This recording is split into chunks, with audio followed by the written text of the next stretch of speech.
때 그냥 확 크게 차는 게 좋을까요? 네, 그러면 망합니다.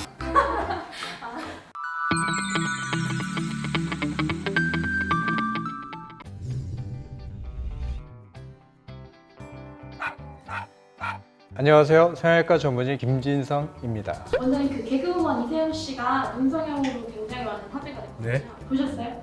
네, 맞습니다.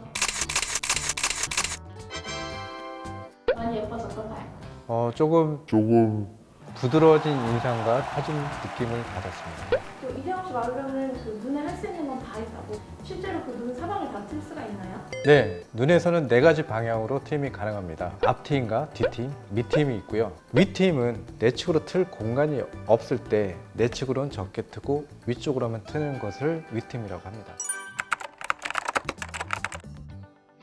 우선 위아래로 눈이 크고 동그란 경우에는 좌우 길이를 늘리기 위해서 앞트임과 뒤트임을 하는 것이 바람직하고요. 눈꼬리가 위로 올라가 있는 경우에는 뒤트임과 밑트임을 통해서 부드러운 인상으로 바꿔줄 수 있습니다. 반대로 눈이 얇고 긴 경우에는 위로 시원하게 해주기 위해서 눈매 교정을 하는 것이 좋습니다. 쌍꺼풀 할 때 반드시 트임을 동반해야 하는 부분이 있을까요? 주로 앞트임에 해당이 많이 되는데요. 몽고주름이 심한 경우에 쌍꺼풀이 앞에서부터 시원하게 보이지 않게 됩니다. 이런 경우에는 앞트임을 같이 하면서 쌍꺼풀 수술을 해야 효과적일 수 있습니다. 반대로 눈물고랑이 뾰족하게 밑을 보고 있는 경우에는 앞트임을 너무 과하게 한다면 누호의 모양이 다 노출되면서 오히려 날카로워 보이거나 미용적으로 좋지 않은 경우가 있습니다. 과하게 하는 것은 피해야 합니다. 아웃라인 쌍꺼풀은 반드시 앞트임을 해야 한다던데 진짜인가요? 예, 그렇지는 않습니다. 대개의 아웃라인은 몽고주름 위로 라인을 잡기 때문에 앞트임 없이 아웃라인이 가능합니다. 하지만 몽고주름이 가파르게 있거나 이런 경우에는 앞트임을 하면서 아웃라인을 잡는 것이 유리합니다. 먼저 하고 트임만 별개로 따로 진행 가능할까요? 예, 대개는 쌍꺼풀 수술의 효과를 배가시키기 위해서 트임을 같이 시행하는 경우가 많습니다.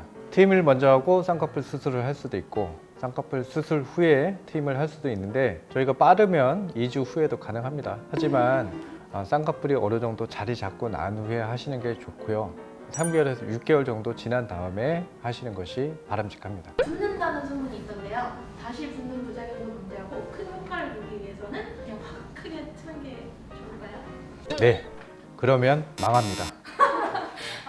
이 질문은 실제로 상담 시에 많이들 물어보시는 내용인데요. 욕심을 낸다면 부작용이 발생할 수 있습니다. D팀의 경우에는 우리 눈꼬리 삼각형 모양이 깨지면서 디귿자 모양이 될 수도 있고요. B팀의 경우에는 너무 과하게 하면은 울상이 될 수도 있습니다. 따라서 본인에게 적합한 팀이 어떤 것인지 권유받고 충분히 이해한 다음에 수술하시길 권해드립니다. 앞팀, 뒤팀, 밑팀은 모두 재건이 가능합니다. 하지만 재건을 한다고 해서 완전히 원래 눈으로 돌아가는 것이 아니고 또한 일정 기간 동안 흉이 있기 때문에 신중히 결정하시는 것이 좋습니다. 밑팀의 경우 결막 안쪽으로 한 경우에는 재건이 가능하지만 겉으로 절개해서 연골이 손상되거나 모근이 손상된 경우에는 재건이 어려울 수 있습니다.